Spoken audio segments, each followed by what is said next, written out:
მე წარმოვიდგენ ახალგაზრდულ არასამთავრობო ქოლგა ორგანიზაციას და ჩვენი ქოლგის ქვეშ არის დარეგისტრირებული 45 ახალგაზრდული ორგანიზაცია.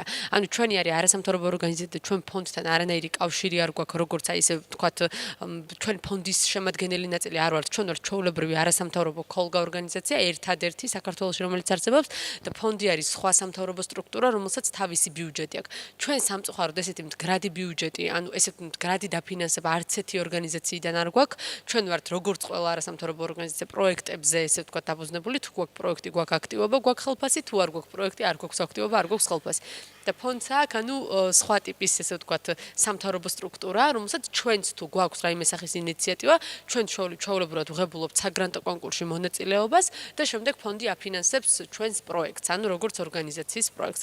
მხოლოდ ამ პერიოდის მანძილზე ერთი პროექტი გვაქვს ფონდთან ერთად განხორციელებული და ვგეგმავთ, რომ მომავალშიც, ანუ რაღაც ისე ვთქვათ, ინოვაციური პროექტებს შევთავაზებთ ფონდს და შემდეგ ვნახოთ დაფინანსდება თუ არა.